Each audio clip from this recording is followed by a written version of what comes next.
Hello and welcome to excellence classes of way of success. दोस्तों, जैसा कि मैं आपको पीछे वाला वीडियो में बता चुका था, जो आपको जल्द ही CCRAS से रिलेटेड आपको क्वेश्चन आंसर करवाया जाएगा। तो चलिए हम लोग आज इंग्लिश का सेट करने वाले हैं, जिसमें आपको 20 से 25 क्वेश्चन होंगे। और मेरे क्वेश्चन को सॉल्व करने से पहले मैं आप लोग से रिक्वेस्ट करूंगा, जो पहले आप लोग ऑप्शन को देखिएगा और क्वेश्चन को टिक लगाइएगा, उसके बाद ही आंसर आप मिलाइएगा। और मेरे द्वारा जो डिटेल्स आपको इस क्वेश्चन का करवाया जाएगा, उसको अच्छे से आप कॉपी में नोट डाउन कर लीजिएगा। काफ़ी आप लोग के लिए ये यूजफुल सेशन होने वाला है। और मैं आपको इतना डिटेल्स में बता दूंगा, जो 5 से 6 सेट आप अगर कर लेते हैं अच्छे से, तो आप अच्छे स्कोर कर पाओगे। ठीक है दोस्तों, तो चलिए हम लोग बिना टाइम वेस्ट किए हुए अपने सेशन को स्टार्ट करते हैं। देखते हैं आज का पहला क्वेश्चन। पहला क्वेश्चन क्या है, आपको कह रहा है in the sentence identify the segment which contains the grammatical error. यानी आपको जो क्वेश्चन दिया हुआ the old man did not wanted to eat any food, इसमें आपको कहाँ पे एरर है ये ढूंढना है। तो देखिए, आपको द ओल्ड मैन ऑप्शन चारों है, आप चारों ऑप्शन में आप पहले टिक लगाइए। देखिए आपका आंसर क्या आ रहा है। तो उम्मीद है कि आप लोग बनाए होंगे। तो देखिए इसका ऑप्शन कौन सा होगा, डी नंबर होगा। बोलिएगा क्यों, तो देखिए डिड नॉट वांटेड। कभी भी आपको अगर डिड आए तो डिड के बाद आपको वर्ब का वन फॉर्म यानी वर्ब यानी बेस फॉर्म में आपको डिड प्लस V1 हमेशा याद रखिएगा। डिड के बाद आपको V1 आता है। तो यहाँ पे वांटेड क्या है, V2 है। ठीक है दोस्तों, तो यहाँ पे डिड नॉट वांटेड नहीं, डिड नॉट वांट हो जाएगा। तो चलिए, उम्मीद है कि आप इसको समझ गए होंगे। अब नेक्स्ट क्वेश्चन को देखते हैं। नेक्स्ट क्वेश्चन में हमारा no less than 50 participant were present for the singing competition. Option है आपको the singing competition, present for, आपको ऑप्शन सी है नो लिस्ट देन, और ऑप्शन डी है आपको 50 पार्टिसिपेंट वेयर। तो इसमें से बताना है आपको कौन सा पार्ट एरर है, आप चूज कीजिए। तो देखिए आप आंसर चूज किए होंगे। तो इसमें आप देखिए नो लिस्ट देन, ये आपको नो लिस्ट कभी भी यूज नहीं होता है। नो लिस्ट के जगह पे हम लोग, लिस्ट के जगह पे हम लोग क्या यूज करेंगे, नो लेस। ठीक है दोस्तों, नो लिस्ट कोई फ्रेज नहीं है, इडियम नहीं है। नो लेस आपको ये एक सही स्टेटमेंट है। तो नो लेस, लिस्ट के जगह पे क्या हो जाएगा, लेस। तो उम्मीद है कि आप कभी भी नो लिस्ट यूज नहीं कीजिएगा, नो लेस यूज कीजिएगा। चलिए अब हम लोग अगले क्वेश्चन की ओर बढ़ते हैं। अगला क्वेश्चन है आपको select the most appropriate word to fill in the blanks. आपको इस फिल इन द ब्लैंक्स में अप्रोप्रिएट जो भी आपको सूट लगता है वर्ड, इसको भरना है। तो देखिए पहला क्वेश्चन क्या है, I do not agree dash my colleagues in this matter. अगर मेरा आप video agree with, agree to, agree on का देखे होंगे, तो ये क्वेश्चन आपको बनाने में आसानी होगी। तो बताइए क्या होगा, टू होगा, ऑफ होगा, विथ होगा, ऑन होगा, क्या होना चाहिए, सोचिए, बताइए, कमेंट कीजिए। तो देखिए एग्री टू समथिंग और एग्री विथ समवन। यहाँ पे कलीग्स क्या है, समवन है। यहाँ पे आपको क्या आ जाएगा, एग्री के साथ विथ आ जाएगा। क्या आएगा, agree with someone, agree to something. Okay दोस्तों, चलिए अब नेक्स्ट क्वेश्चन की ओर बढ़ते हैं। यहाँ पे आंसर क्या आ जाएगा, विद। आपको 3 नंबर क्वेश्चन का आंसर सी। अगला क्वेश्चन है हमारा, when my mother enter the house I dash sleeping. यानी जब मेरी मम्मी रूम में इंटर की तो मैं क्या कर रहा था, सो रहा था। यानी मेरा जो सोने का काम था वो जारी था। तो यहाँ पे कौन सा ऑप्शन होगा, हैड बीन होगा, शुड भी होगा, वुड भी होगा, या वाज होगा। और ये आपको इंटर्ड है, यानी पास्ट टेंस का बात हो रहा है। तो सबसे पहले तो बी और डी ऑप्शन हट जाएगा, और यहाँ पे ए और सी में आपको छांटना है। तो चूज कीजिए क्या होगा, यानी आप, मेरी मम्मी जब रूम में इंटर की तो मैं क्या कर रहा था, सो रहा था। इसका मतलब मेरा जो सोने का काम था वो क्या था, कंटिन्यूड था। तो कंटिन्यूड, तो आपको प्रेजेंट कंटिन्यूअस टेंस में क्या स्ट्रक्चर होता है, subject plus was plus ING form, verb का आईएनजी फॉर्म। तो यहाँ पे वाज हो जाएगा। ठीक है दोस्तों, तो आंसर आपका क्या हो जाएगा, वाज। अब देखिए अगला क्या कह रहा है, सेलेक्ट द करेक्ट एंटोनिम। आपको एंटोनिम्स बताना है, और क्वेश्चन आपको 5 नंबर। डोसाइल है, बताइए इसका चीयरफुल होगा, विलफुल होगा, या फर्टाइल होगा, या हार्मलेस होगा, क्या होगा, सोचिए, बताइए आप लोग, आपके पास समय है। तो आप देखिए डोसाइल मतलब क्या होता है, जिसको कंट्रोल करना आसान हो, इजी टू कंट्रोल समवन, जिसको जो आज्ञा का पालन आपको आसानी से करने लगे, किसी भी वस्तु को, किसी भी व्यक्ति को या किसी भी आपको एनिमल को अगर आप आसानी से कंट्रोल कर लेते हैं तो उसके लिए हम लोग क्या यूज करते हैं, डोसाइल यूज करते हैं। तो इसका देखिए आपको एंटोनिम्स पूछ रहा है, एंटोनिम्स इसका हो जाएगा विलफुल। विलफुल मतलब होता है जो अपना काम अपने इच्छा के अनुसार करता है, किसी के बात पे नहीं चलता, अपना काम अपने अकॉर्डिंग ही करता है। तो यहाँ पे क्या आ जाएगा, विलफुल। चीयरफुल मतलब क्या होता है, प्रसन्न होता है। फर्टाइल मतलब क्या होता है, उपजाऊ होता है। हार्मलेस मतलब जो सेफ होता है, यानी हानि रहित। चलिए अब अगले क्वेश्चन की ओर बढ़ते हैं। अगला क्वेश्चन है हमारा एल्योर। एल्योर का भी एंटोनिम्स आपको ढूंढना है। इसका मतलब होता है, अब देखिए ऑप्शन है आपके पास, रिवाइव है, रिवाइंड है, रिपल्स है और अट्रैक्ट है। तो बताइए आपका आंसर क्या होगा, सोचिए। इसका आंसर देखिए, एल्योर मतलब ही होता है अट्रैक्शन। तो ऑप्शन आपको यहाँ पे क्या है, आपको एंटोनिम्स पूछ रहा है, तो एंटोनिम्स पूछ रहा है तो इसका क्या हो जाएगा, मतलब अट्रैक्ट, आकर्षण करना। तो इसका आंसर हो जाएगा रिपल्स, यानी आपको ये आपको एक इसका एंटोनिम्स हो जाएगा। रिपेल इसका आपको साइनो होता है, यहाँ पे इसका आंसर क्या आ जाएगा, रिपल्स। ओके दोस्तों, एक बार रिवाइंड को देख लेते हैं। रिवाइंड मतलब क्या होता है, वीडियो कैसेट या टेप को जो पीछे हम लोग घुमाते हैं, पीछे करना, वो उसको रिवाइंड कहा जाता है। रिवाइव मतलब होता है किसी चीज़ को फिर से, जो आपको नया था उसको फिर से नया कर लेना। जैसे हम लोग कपड़ा में एक रिवाइव आता है, आपको साफ करने से पहले उसमें रिवाइव, यानी साफ किए उसके बाद रिवाइव डाल दीजिएगा तो आपका कपड़ा जो है फिर से जैसा था पहले जैसा, वो पैसा आपको दिखने लगता थोड़ा बहुत। ठीक है, तो रिवाइव मतलब क्या होता है, पूर्व रूप में ले आना, पुनर्जीवित करना। ठीक है, और अट्रैक्ट मतलब जानते हैं, एल्योर का भी मतलब वही होता है। चलिए अब हम लोग अगले क्वेश्चन की ओर बढ़ते हैं। उम्मीद है कि आप लोग को ये वीडियो अच्छा लग रहा होगा और आपको सारा चीज़ समझ में आ रहा होगा। अगर समझ में आ रहा है तो वीडियो को लाइक जरूर कीजिएगा और चैनल को अभी तक सब्सक्राइब नहीं किए तो चैनल को सब्सक्राइब भी अवश्य कर लीजिएगा। चलिए अगला क्वेश्चन देखते हैं। Select the correct synonyms of the given word. अब ये आपको क्वेश्चन है वायलेंट। वायलेंट का आपको सिनोनिम्स ढूंढना है। ऑप्शन क्या सब है, एग्रेसिव है, काइंड है, काम है, माइल्ड है। इसमें से आपको ऑप्शन ढूंढना है, क्या होना चाहिए बताइए। वायलेंट मतलब क्या होता है, very strong, impossible to control, जिसको कंट्रोल करना आपको इम्पॉसिबल हो, यानी आपको बहुत ज़्यादा वो स्ट्रॉन्ग हो।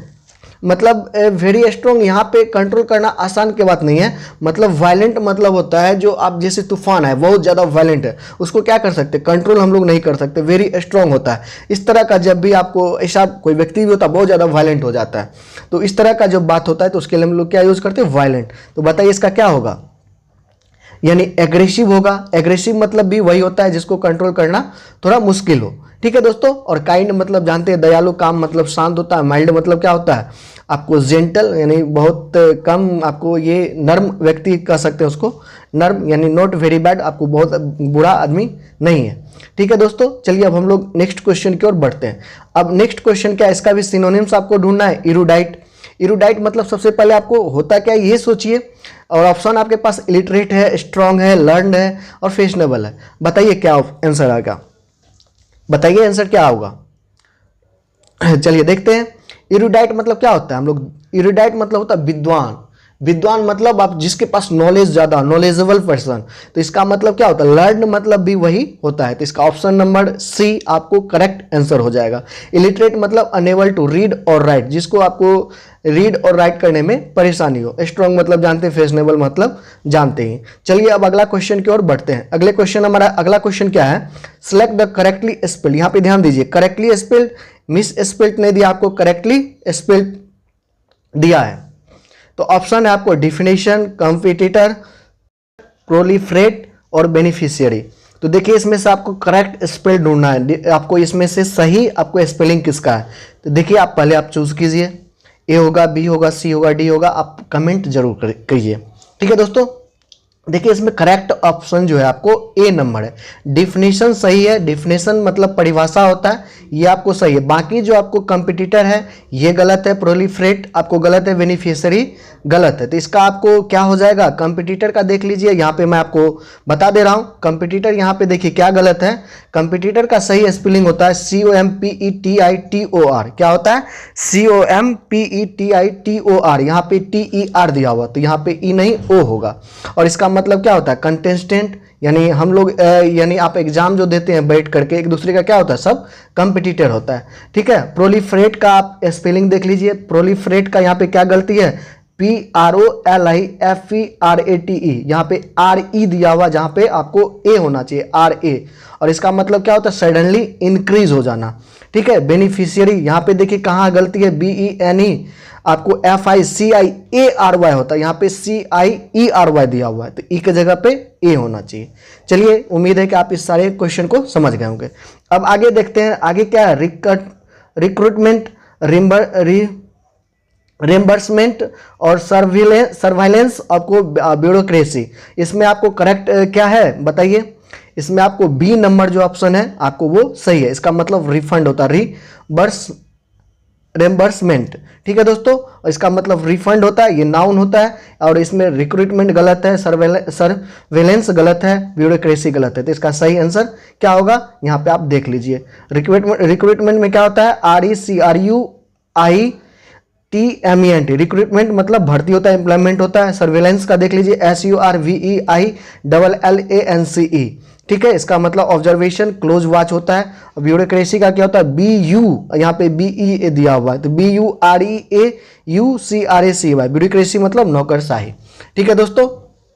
अब देखिए अगला क्वेश्चन हमारा क्या है, इसको आप इंप्रूव करना है, इस ब्रैकेट को इंप्रूव करना है। तो यहाँ पे क्वेश्चन आपको दिया हुआ, she did not like the phone, आपको ब्रैकेट में दिया हुआ नॉट आई डिड। इसका मैं आपको क्वेश्चन बताने से पहले एक आपको रूल बता देना चाहता हूं, इसको पहले आप देख लीजिए, ऑप्शन भी देख लीजिए, उसके बाद आप इसको बनाइएगा। देखिए रूल क्या है,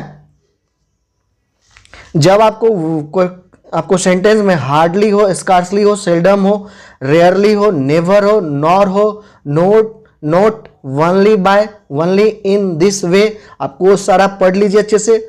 आपको वनली, वेन और देन, इन और अंडर, नो सर्कमस्टांसेस, और उसके बाद ऑन, नो अकाउंट, और आपको सो प्लस एडजेक्टिव। इस तरह का जब भी सेंटेंस में आपको जो भी एक्सप्रेशन, ये जो एक्सप्रेशन कोई भी सेंटेंस में आता है, तो इसके बाद जो ऑक्सिलरी वर्ब होता है सब्जेक्ट के बाद, वो क्या आएगा, सब्जेक्ट से पहले आएगा। मैं क्या बताया अभी, जो मैं आपको वर्ड पढ़ के बताया, ये जो वर्ड दिख रहा है आपको, ये जो एक्सप्रेशन आपको दिख रहा है, ये वाक्य के शुरू में जब भी आए तो वाक्य का जो ऑक्सिलरी वर्ब है यानी हेल्पिंग वर्ब है, वो सब्जेक्ट के पहले आएगा।